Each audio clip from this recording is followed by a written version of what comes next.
Erika is a freelance teacher, trainer, and materials writer. She's a life coach, and she is the co-author of one of my favorite ELT books, which is Mixed Ability Teaching, which she wrote with Dudley. Before becoming a freelance trainer in 2009, she worked for International House Schools. Is it 2009? Have we known each other that long now? Jeez. So we've known each other for a while. Where she was the YL coordinator, then she became a CELTA trainer and taught on so many courses. She has she has extensive experience in teaching and mentoring, and her main interest lies in helping teachers to bring out the best in both themselves and their learners, both face-to-face and online. And she's joining us for to bring the curtain down on day 2 of ELTOC. Erika, lovely to see you. I'll hand over to you for some well-being in the young learner classroom. Great to see you too, Sean, and great to see so many of you here. Actually, I'm joining you from Croatia at the moment, and I also saw some people from Croatia. I just arrived here a few hours ago, so but it's really rainy. Anyway, let's get started with well-being in the young learner classroom. The first thing I'd like to ask you is to think of something that made you smile today. It could be anything, like any small thing. So for example, one thing that made me smile today as I was driving from Hungary to Croatia, I saw some trees already, blossoming and, full of flowers. And that made me so, oh, it's springtime. So that made me smile. Can you think of something that made you smile today? Your dog's son, cat, weekend. Yeah. Lots and lots of things that make us smile. Oh, that's great. Okay. Poems. Holi. Yes. Oh, I love Holi. I'd love to go to India one day to experience that. Yeah. Okay. Right. And now, our first question is, what do we mean by well-being? So I'm going to ask you to think of words that you associate with well-being. What are some of the words that you would associate with well-being? Happiness?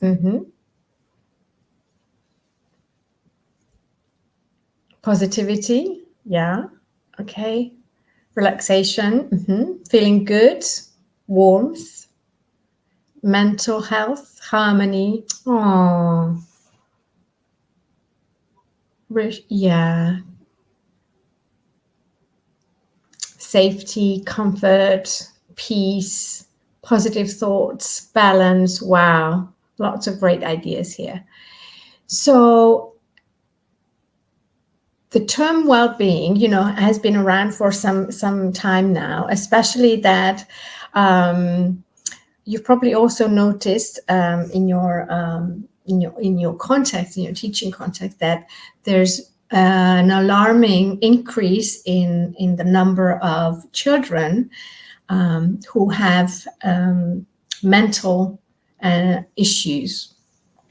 So and we started to look at it more closely, and it has been researched widely, and there are 5 key elements that were identified as crucial for the well-being, and these are the acronyms, and it's actually it has been coined by Martin Seligman, an American psychologist who is the father of positive psychology as well, which came about in the 1990s.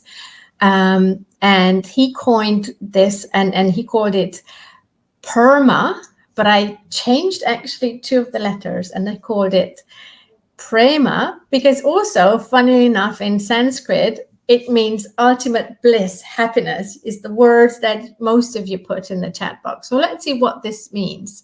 So P for positive emotion, R for relationships, meaningful relationships, E, engagement, being fully engaged with what you're doing, fully involved. It's almost like being in a state of flow, as was identified by Mihai Csikszentmihalyi, another psychologist. Meaning, finding meaning in life and doing meaningful things in life, and accomplishment, having goals and accomplishing your goals. So these are the 5 key elements of well-being, and we're going to discuss what this means in the classroom in a minute. Right, so what does well-being mean in the context of teaching? And for this, I've got a gap fill for you. And I would like you to think of what could the missing words be, and put the missing words in the chat box together with the number. So what's number 1? What's number 2? What's number 3? So well-being refers to the overall physical. Yes. What's number 2? Mental. Number 3, emotional. Yes. And number 4, exactly, social health of both teachers and students in the learning environment. It encompasses creating a supportive, safe, and positive atmosphere where individuals can thrive. Number 5. Okay, what about number 6? Social. And 7? Right, good, well done. So let's see what the missing words were. So well-being refers to the overall physical, mental, emotional, and social health of both teachers and students in the learning environment. It encompasses creating a supportive, safe, and a positive atmosphere where individuals can thrive personally, socially, and academically. Exactly. Well done for that. Now, there's one thing I would like to highlight here, that well-being in any classroom does not exist without, it's not only about well-being of the children. It has to be about well-being of teachers as well, because the well-being of teachers has the primary impact on the well-being of the children, because children unconsciously copy the patterns, the mental, emotional, and behavioral patterns of the adults that they're surrounded by. And they spend most of the time with their teachers and their parents. So the well-being of the teachers is also crucial in the classroom and for the well-being of the children that we teach and the children that we're surrounded by. Now, let me give you a few examples of well-being. So we said that it's connected to mental health, emotional, physical, and social context. So, for example, in terms of mental health, it's your ability to focus. How, we've noticed that children's attention span has shrunk so much. It's incredible. It now, I think I saw a session yesterday by a researcher, and now the attention span of our students is less than of a goldfish, believe it or not, according to research. So this is quite alarming data. It also has to do with memory, how well you can memorize things, being able to realize your abilities, the ability to play, again, is crucial. Confidence, let me go back to play, actually. Play is very important in that, we play, the ability to play is defined as something where you don't play because the only reason why you play is to win. Of course you want to win, everybody wants to win, but it doesn't matter whether you win or not, but the joy of the play is the most important thing. So that's what I mean by ability to play. Again, confidence and being able to cope with distractions and stress. And in terms of emotional well-being, ability to recognize our own emotions and the emotions of the people around us, or being able to deal with emotions, with frustration, with stress, with any kinds of strong emotions that we're facing or we're experiencing. Ability to empathize, again, is really, really very important. Now, in terms of physical well-being, absence of disease. Yeah, absence of disease. So as soon as we have any kind of disease, even if we just have a sore throat, that signals some kind of imbalance in our system, and probably not just physical system, but mental and emotional system too. Level of fitness, of course, and dexterity. And in terms of social, being able to create healthy interpersonal relationships, respecting others. This is really, again, really very, very important. And there's huge problems in this area. An ability to cooperate and collaborate. So these were just a few examples of what well-being means. Now, let's move on and let's see. Yes, the next question. What are the challenges we face in terms of student well-being? So now I would like you to pick only one example. For example, I don't know, dealing with emotions or ability to play or ability to focus. What challenges have you experienced, concrete challenges have you experienced your students having, or you even as a teacher? Stress, extra pressure. Okay, issues with ability to focus. Is that of your students or for yourself? Time pressure, distractions, emotions, family issues.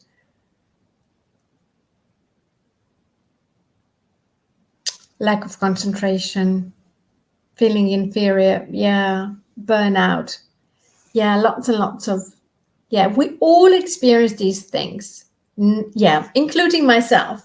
We all experience these things, yes. But it's very important to be aware and to have tools to manage them, to do something about them, to help ourselves and to help our students as well. Poverty, Okay, so let's look at solutions. Let's look at what positive education is and what are its benefits. Well, positive education is a term that, again, came about in the early 2000s, and it came from the movement of positive psychology, and it has been widely used ever since, and it has been researched. But again, I feel that there's room for improvement in this area. So we need to focus more on positive education in our schools. And here are some benefits according to a research that was done at a university in Hungary, ELTOC University, in 2016 and 17. And based on the findings of this research, then the research team came up with a set of books for teachers and worksheets for students, for kindergarten children, for primary, upper primary, and teenagers as well. And it's wonderful. And I hope that it's going to spread. And I have already seen schools adopting this and using it. And schools who have adopted, these are the findings and that were came out of using this material. So it develops problem-solving skills. It expands students' horizons and thinking. It builds physical, intellectual, and emotional resources for students to rely on, develops mental health, it lessens aggression in the classroom, improves learners' academic performance, develops teachers' overall happiness as well, not just of the students. Oops. And the thing that I would like to highlight here is that this is the main reason why Oxford University Press has been focusing on well-being and introducing well-being as a major focus point in the course books, and it's wonderful that children have finally the opportunity to work with these topics. Right, now again I'm going to ask you to look at the statements on the screen. For example, the first one, I often feel grateful, and to check in with yourself and see how true is this for you. If it's not true at all, so you never feel grateful, then it's number 1. If you really often feel grateful, then it's number 10. I can see you're already putting your numbers. So try to check in with yourself. No, there's no right or wrong answer. Nobody's going to judge anything, judge anybody, because we've all been on the whole scale. Yeah, okay, right. Here's the next one.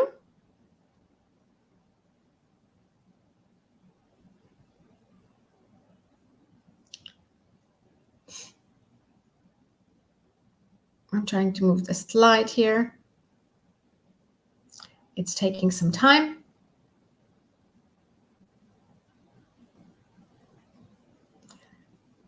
Okay, next one. I feel hopeful about the future. How true is this for you? Not at all.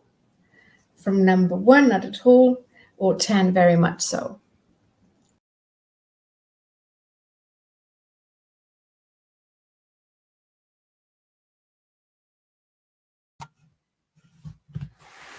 Oh, we seem to have just lost Erika there. Hopefully she'll be back in a moment.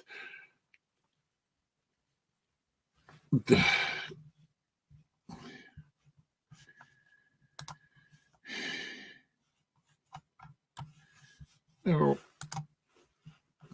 Hello, everyone.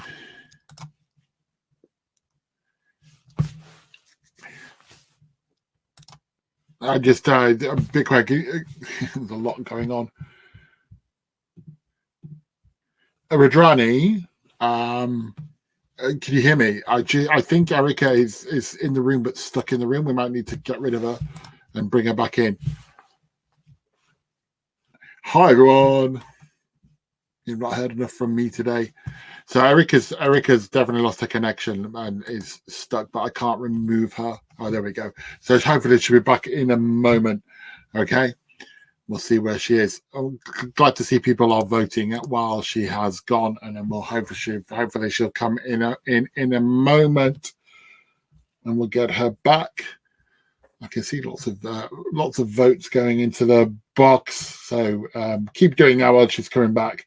Well, hopefully she'll be here with us in a moment. Our team will be on it to try to get her back as quickly as possible. With that, sorry about that. Okay, Erika, I can see that you're back in the room. Can you switch on your things? It's always fun, isn't it, when somebody disappears? We might get to talk about my board games again yet. Erika, are you there? There we go. Okay. Okay. Oh, there we go. I was just trying to force the camera. Are you there, Erika? Are you okay? Yeah. So I think you were on 25. I can't remember if you just 26. 26. Yeah. You can go to 27. Okay. There we go. All right. Thank you. 28. Okay. Right. Hang on. Let me just. Okay, so next one, I can deal with my problems. Not at all, or very much so. Okay, Next one, I find a lot of joy in my daily life. Not at all. Number 1, 10, very much so.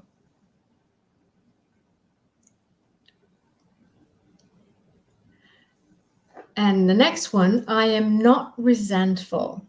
This is not true. Pay attention because this is the opposite. And number 10, it's true, basically. I am not resentful. Okay. Right. And the slides are not moving again. Oh, and here's the last one. I love doing exercise. How true is this for you? Oh, wonderful. Yeah, I love doing exercise too. I tend to do yoga every morning. That's how I start my day. Okay, now these are very important areas that we need to consider. And basically, these are the main questions in positive education. And here's the last one. There's one more. I believe that I can be happy. Yes, good, good, good. Wonderful.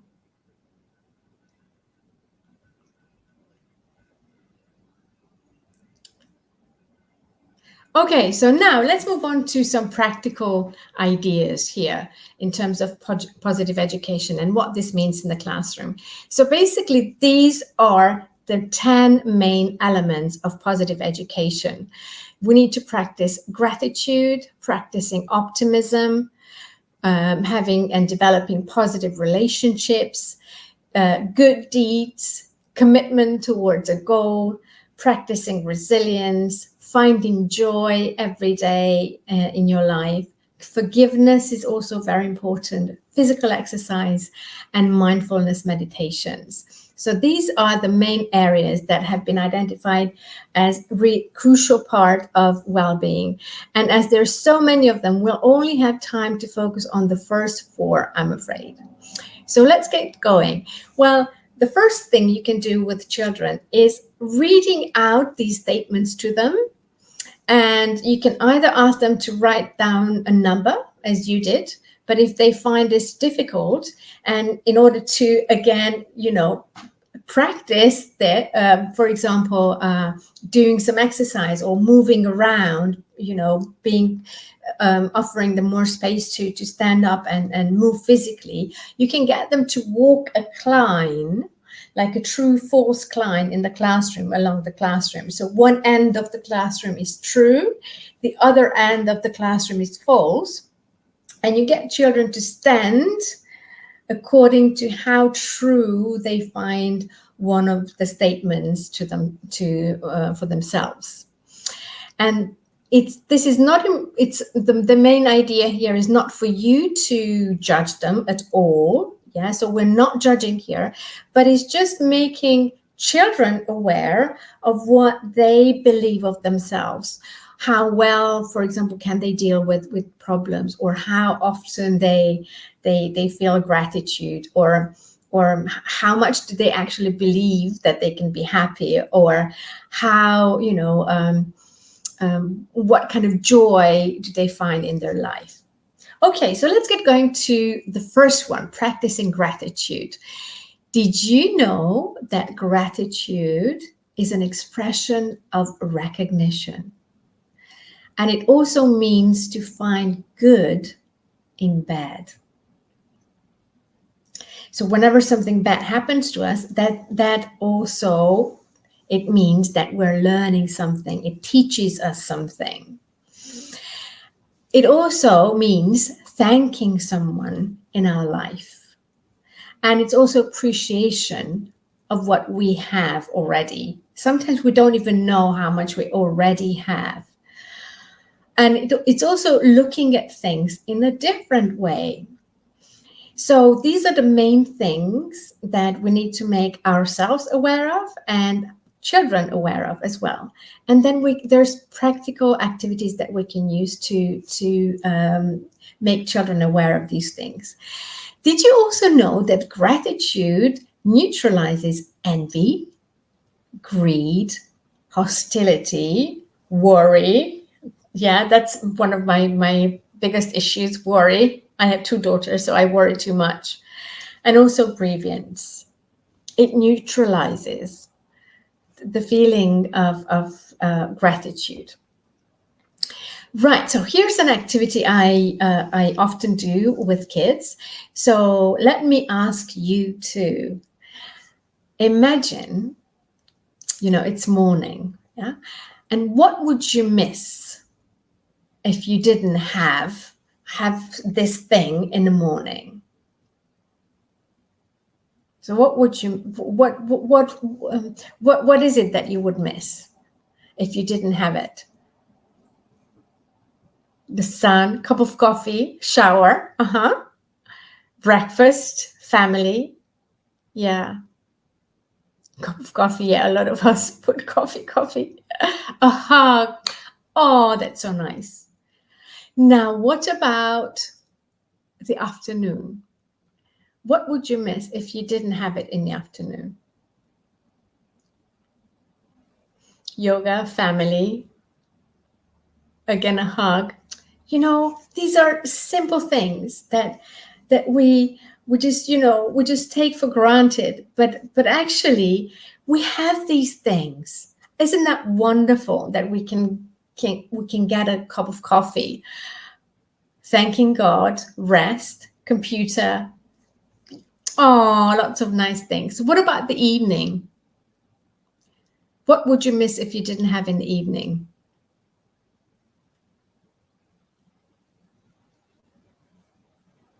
Again, a hug. Hug keeps coming up. Tea, a rest, family dinner. Wonderful. Yeah, so this is an activity that you can easily do with your students. Now, whenever you do, for example, stories, traditional stories, which are often in our course books, like this one, The Lazy Grasshopper, you probably know this story where the aunt works all throughout summer to collect food for winter, for when there's no food around. And the lazy grasshopper just, dances and has fun, but doesn't do any work during the summer. And looks at the aunt like, why would you need to do that? And then at the end of the story, you can also ask children, who can the aunt be grateful for? Or what can the aunt be grateful for? And get them to draw these things, not talk about it, just draw. And you'll be surprised, what kinds of answers children come up with. Sometimes they come up with things that we don't even think of. Here's another activity. You mentioned hug, and I call this From a Smile to a Hug. Again, we can ask children, how many ways can you show your gratitude to someone? And first you get children in pairs or groups to brainstorm how you can show gratitude to someone. And then they count how many ideas they came up with, and then they have to draw as many petals to their flower, as many ideas they could come up with. And of course, again, it gives us an opportunity to talk about these things and to become more aware of the importance of showing gratitude to other people. And here's another one, which I normally do with older kids, like 10-year-olds or 11-year-olds. I give them this chart where it says 5 people, 5 useful objects, 5 occasions I can get help, 2 good books, 3 positive qualities I have, 2 good films, 1 challenge, and 1 touching experience. And I get them to, maybe you can get them to do this for homework, to list 5 people that they're grateful for, to list 5 useful objects that they're grateful for having, to list 2 good books that they're really grateful for, 3 positive qualities they have. So it's very important to turn their attention and this feeling of gratitude towards themselves, to notice, the good things or the things that they possess and are grateful for. And this can, of course, in terms of qualities. And it's very important, again, to think of a challenge in one's life as something that, well, actually, it's not very easy when we are facing the challenge at that moment. But then as we go through these challenges, we grow through it. And there's always a lesson for us to learn. And that's what we can be grateful for. So what I would like you to think about now is 1 positive quality you have, and you're grateful for having that. And if you don't mind, only if you don't mind, write it in the chat box. Patient. Oh, being kind. Patience. Yes. Hardworking. Empathy. Oh, you're wonderful people. Strength, generosity. See, you have so many wonderful qualities. And isn't it nice to be grateful to ourselves for having these qualities? Wonderful. Okay, now let's move on and see another activity. Well, actually, we'll move on to optimism, ways of practicing optimism. Did you know? The slide has moved too quickly. Okay, now it's your turn, actually, if you didn't see the next slide, to choose 1 of these, so either 1 or 2 or 3 or 4, and finish it off. Did you know that those people who have optimistic thoughts are, or can, or don't deny, just choose 1 of them and finish it off? They are happier. Okay. They're healthier. Are more balanced. Are achievers. Can enjoy things. Are blessed. Oh, wonderful ideas. Oh, the chat box moved too quickly, so I didn't see the ideas with don't deny. Anyway, wonderful. Great ideas. And here are some other ideas. Of course, all of the ones that you said were also true. So are physically healthier. So optimistic thoughts mean you're physically healthier. It can also improve their mood easily. So if you have a positive thought, you automatically, your mood is improved. Now, people who have optimistic thoughts don't deny having problems. We all have problems, but focus on solving them. And that's the key thing here, because we all have problems. Our life is basically a struggle, let's face it. But if you focus on solving them, you manage to stay, balanced, happy. You see, how you can grow through challenges. You start to possess new qualities, new abilities. Yeah, so this is really very important. Also, people who have optimistic thoughts find something good in everyone. Yeah, so I am really sad to see that a lot of people, especially in social media, including my friends, they use this like, I love this person and I hate that person, and dividing the world within ourselves into love, hate, and, putting them in these boxes is not very helpful, and it's not showing a good example to our children as well. And it's not just that, but it goes against our own health actually, as you can see. And people who have optimistic thoughts, of course, are positive also about their futures. Now, again, with children, just as you did at the beginning of this session, you can ask children to draw 2 things that made them smile that day. Again, to draw their attention on the positive things, the good things around the world, to find things where they can find joy.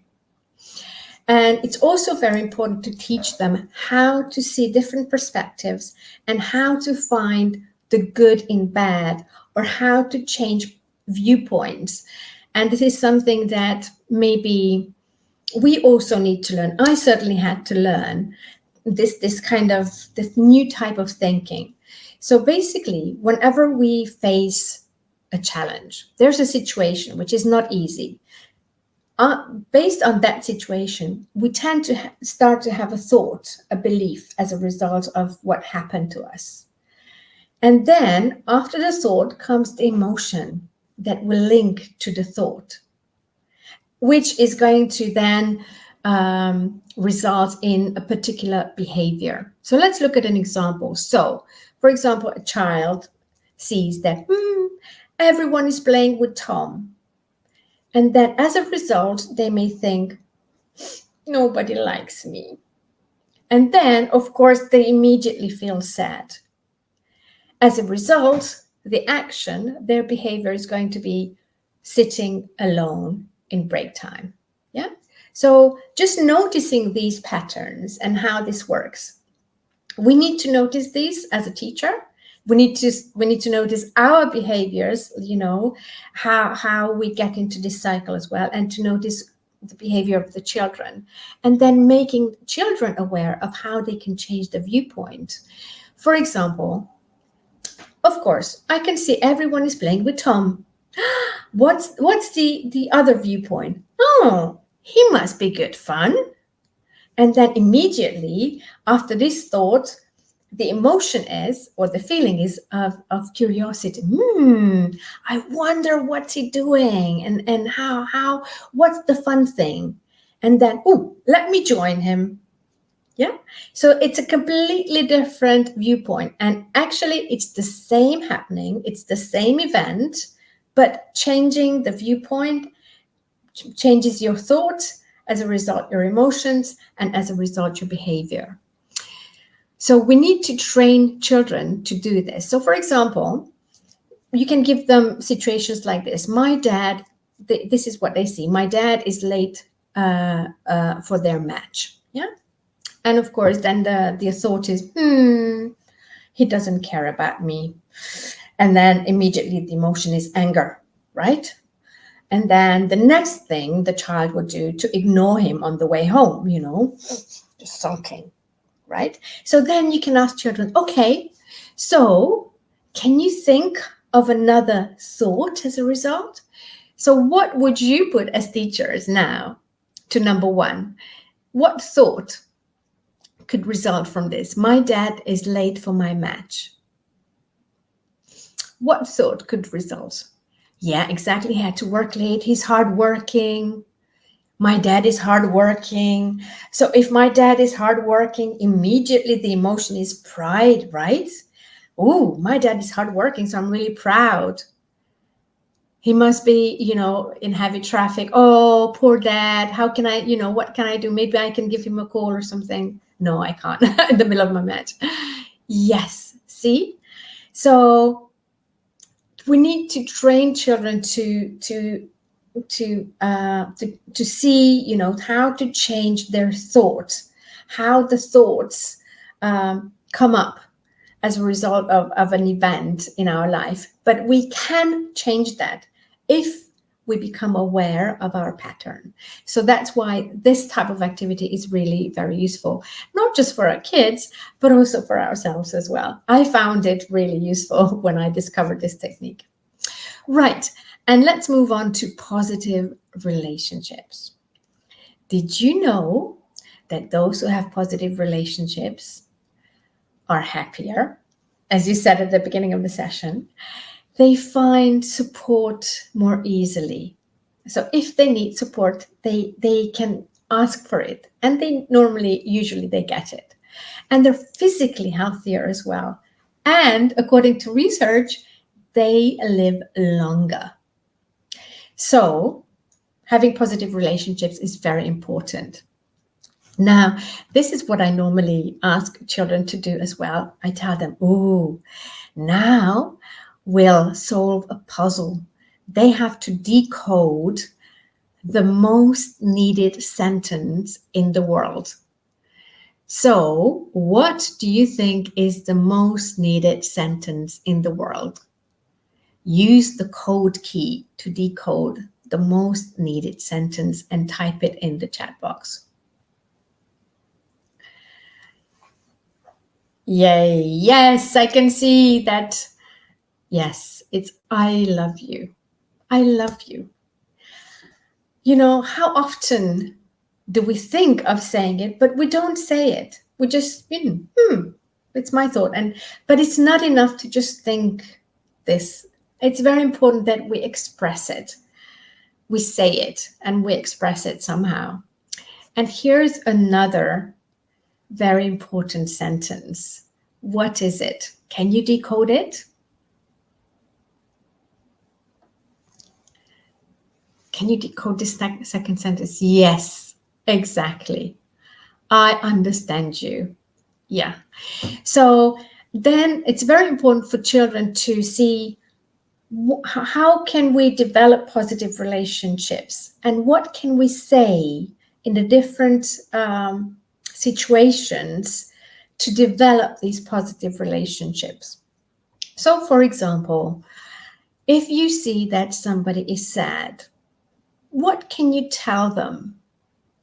Or if your parents ask for help with housework, how would you respond? What would you say? Or if you hurt someone, what do you need to say? Or what is a good idea to say to develop a positive or maintain a positive relationship? Or someone thanks you for helping them. How do you respond? So again, developing a positive interaction is very, very important. And often children freeze, because they don't know what to do. So we need to teach them. We need to show good example, and we also need to teach them to practice these things. So what we can do in an English lesson, for example, is to give them, after we brainstorm how they would respond, and here you can use students' first language as well, and then you can reformulate their first language into English. You put their ideas on the board, and then you give them the English, your ideas, and you get them to match it. So could I ask you to match the numbers to the letters? So number 1, I see that somebody's sad. Which letter? 1B. Hi, what's wrong? Can I help you? Number 2. So just can you match the numbers to the letters? And write your answers in the chat box. Great. Good. Yes. So here's the key. My parents asked for help with the housework. Sure. What would you like me to do? And then once they matched the situation with the response, get them to practice it, drill these sentences, and then maybe you can have mini role plays. They act out the situations in pairs or in groups to practice this. And at the end of these role plays, ask them, how did it make you feel? Did you feel that you were more connected to each other? How did you feel as a result? So this is another way to not only make them aware of how to develop positive relationships, but also its impact on how they feel. And let's move to our last one that we're going to look at today, good deeds. We need this badly in today's world. So instead of turning to each other with hostility, we need to find ways of what good can I do today? What's a good deed that I can do today? Because it develops confidence. It develops not only children's confidence, but whoever, does it. It develops your confidence. It helps you see the difficulties others have. And, this creates more compassion. And it gives you meaning in life. Very often, I heard when I was studying, and I experienced it myself, that when I helped someone, actually, I realized that I was, it had a positive impact on me. And I felt like I was grateful for that positive impact that it had on me. So it's really important that children also experience this. And good deeds can be done without having anything. So if you have nothing to give, you can give your attention to someone, your full attention, listen to them with your full being. Just be there for one another. So an activity that we use with kids is we have a good deeds display board in the classroom. For example, compliment a classmate, smile and greet people first, open a door for someone, hug somebody, if it's appropriate in your culture, of course. Make someone smile, call your grandparents and ask them about their childhood, etc. Plant a flower. And then every day in the morning, I tell children, okay, choose one that you would like to do today. And then they write that down. It's very important that they write it down, because through writing it, they're becoming more aware of what they need to focus on that day. And they do it. And then following lesson, you say, okay, did you do it? How did it feel? How do you feel now as a result? And you'll be amazed what they'll say. Another thing that I often do is, I give them this kind of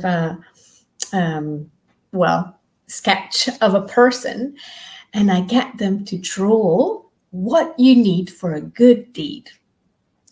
So, and then they need to draw big listening ears, attentive eyes, a wide smile, helping hands, and a loving heart. So first, I let them to decide what someone needs for a good deed, and then they draw at their drawings, and then I tell them if they didn't draw something, and then we can talk about it. So this is another way for them to realize that you don't have to have things to give. It's not about giving objects or giving money, but it's just the way you are and the way you interact with one another, is doing good for somebody else. And positive affirmations, you've probably done this as well, is another thing that children I teach love. So basically, every child in the classroom has an envelope. And I use this envelope with their names for various things, sometimes for personalized tasks or personal messages, but we could also use it for a class positive affirmation thing. So I have another separate bag of names on separate pieces of paper. Children pick a name at the beginning of the lesson. They observe the person that they've picked that lesson with the aim of writing a positive affirmation, a message to them at the end of the lesson. And then as they leave the classroom, they put their message in the envelope. And the next class, when the children come in, they pick the message, and everyone's going to have a positive affirmation, a positive message from someone else, an anonymous person in the classroom. And that's such a lovely way to start the lesson. Can you imagine how it would make children feel? And of course, they need to be supported in this, in giving them some examples of what they can write to each other, or what to observe, what to notice. For example, I'm so happy you came today. I admire you for, or the world is so much better with you. So they can, or I'm grateful for everything I got from you, or I'm grateful for, and then this can be something specific as well. So it doesn't have to be, a big thing, but just something personal, something that is really about that person. And now I would like you to choose a positive affirmation to yourself. So because now we're in different worlds around the room, around the world, not around the room. Try to think of a positive affirmation for yourself. For example, I'm happy I came today to ELTOC 2, or I'm happy I could stay focused, or I'm grateful to myself for being open to learn, or I'm grateful to myself that I am loving today. So choose one, and if you don't mind, write it in the chat box. So which one would you choose for yourself? What's your positive affirmation to yourself today? Especially at the end of a long conference day. Oh, you're grateful for having so many friendly students. You're grateful for being strong. You're grateful for coming today. You're grateful for your family. Wonderful. Thank you so much. Wow. Okay. Now, can you choose one thing that you have learned today? This could be an idea or a concept or an activity, or just a thought. What is one thing that you learned today in this session?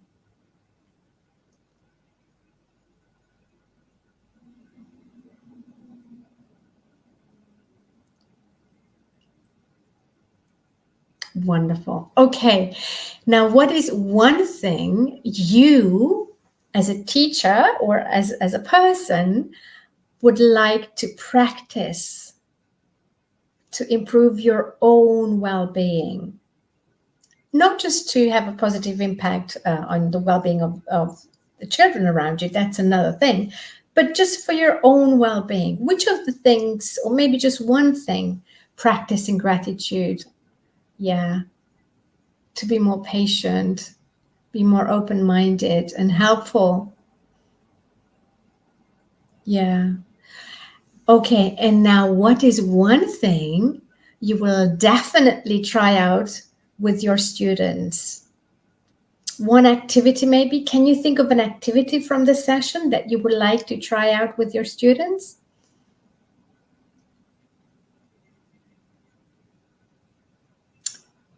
How to be grateful, the envelope. Good deeds, yeah. The flower.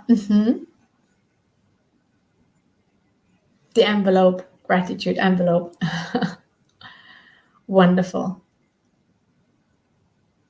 The drilling, you have to respond and develop positive relationships. Great. Thank you. Thank you so much.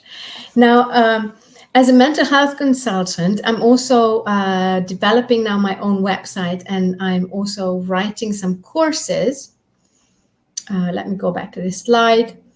I hope that my website is going to be on in about a month, up and running. And some of the courses are going to be online, some face-to-face. One of them is on becoming a happy teacher. Another one is well-being in the young learner classroom. So these are like 18-hour courses. Well-being in a teen classroom, learning to learn and self-improvement skills for teenagers, And of course, I also do one-to-one wellbeing consultancy. Here are the references for our session. And thank you very much. If you have any questions, I think we still have a few minutes. You've got about 4 of them. Okay, shall I go to the Q&A then? That's 4 minutes rather than 4 questions. Sorry. Yes, if you if you go to the Q&A, you should be able to answer 1 or 2 maybe in the time you have. Yeah. Ooh, lots of questions. Okay. What activities can I engage my 7-year-old students, taking into consideration that I'm having English from 11 to 12, their last class that day, and they're really tired? Well, I would say that a lot of TPR, getting to stand up and moving around, and activities where they also, maybe you can do some mindfulness breathing, where they just focus their attention on their breath, or even just putting their heads down on the desk and tell them, close your eyes and just listen to the sounds. How many sounds can you hear? And children just listen to the different sounds. And then you can talk about it in English afterwards or not, or in their first language. But children need a break. Today's children are mentally and cognitively and emotionally overstimulated. And that's why, it's really difficult for them to pay attention.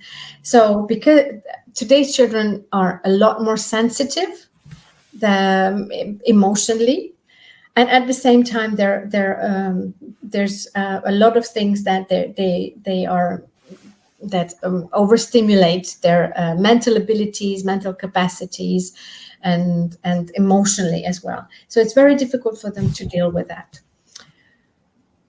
But how is attention span linked to use of social media? Well, absolutely. There's of course, everybody knows that the way social media is used, has a negative impact on attention span. So we need to be aware of that too. How can we differentiate between positive and negative education? Well, just try to do your best in terms of the positive education, the list of the 10 things that we had in today's session, and then we don't have to worry about the negative one. As teachers, we have to teach the syllabi we're given by authorities with its positive and negative side. So how do you cope with this?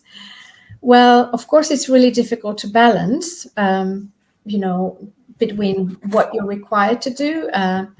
But I think one tip that I would give anybody and give myself to is less is more. So trying to focus on less data, but with more attention. And with all these well-being activities, you can always combine them with the language activities too. So when you're talking about animals, you can talk about likes, dislikes, getting children to move around, and mime animals. So that's also well-being, getting children out of their seats and do them physically. And I think we have to stop here, right, Sean? I'm afraid that is the time. Yes, if you'd like to say anything else, summarize or say goodbye, then now is the time to do it. Thank you very much for being so active. I can see that you have a lot of questions, and this is what I feel from around the world, that teachers need, they have a lot of questions in this area. But I know that there's going to be another session on compassion-based teaching tomorrow. So that's why, OUP has recognized the need for this, that there's a great need for this. So we're going to do our best to offer you the right support. Thank you so much.